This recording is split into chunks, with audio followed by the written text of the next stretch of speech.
Prologue. Time is a lot of the things people say that God is. There's the always pre-existing and having no end. There's the notion of being all-powerful, because nothing can stand against time, can it? Not mountains, not armies. And time is, of course, all healing. Give anything enough time, and everything is taken care of. All pain encompassed, all hardship erased, all loss subsumed. Ashes to ashes, dust to dust. Remember, man, that thou art dust, and unto dust thou shalt return. And if time is anything akin to God, I suppose that memory must be the devil. Part 1. Rumours of War. Chapter 1. An interrupted conversation. The dog sensed them first. Dark as it was, Ian Murray felt, rather than saw, Rollo's head lift suddenly near his thigh, ears pricking. He put a hand on the dog's neck, and felt the hair there ridged with warning. So attuned as they were to each other, he did not even think consciously, men, but put his other hand to his knife and lay still, breathing, listening. The forest was quiet. It was hours till dawn, and the air was still as that in a church, with a mist like incense rising slowly up from the ground. He had lain down to rest on the fallen trunk of a giant tulip tree, preferring the tickle of woodlice to seeping damp. He kept his hand on the dog, waiting.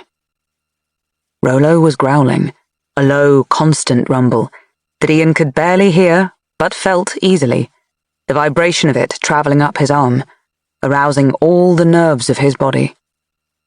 He hadn't been asleep. He rarely slept at night anymore, but had been quiet, looking up into the vault of the sky, engrossed in his usual argument with God. Quietness had vanished with Rollo's movement. He sat up slowly, swinging his legs over the side of the half-rotted log, heart beating fast now. Rollo's warning hadn't changed, but the great head swiveled, following something unseen. It was a moonless night. Ian could see the faint silhouettes of trees and the moving shadows of the night, but nothing more. Then he heard them.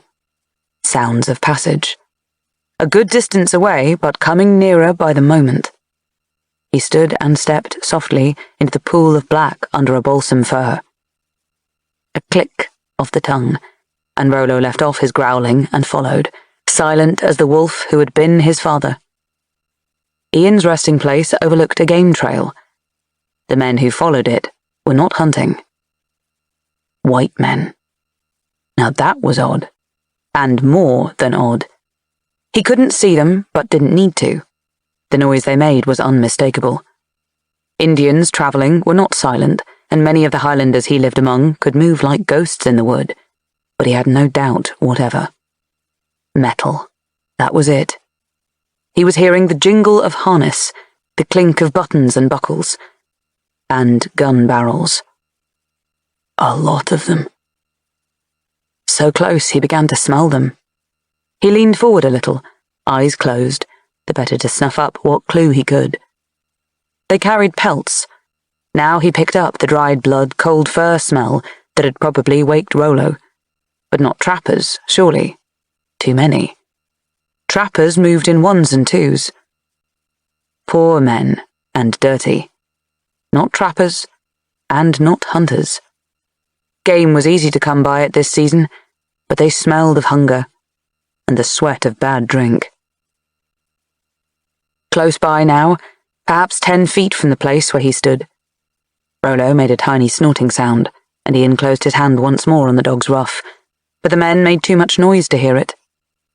He counted the passing footsteps, the bumping of canteens and bullet boxes, footsore grunts and sighs of weariness.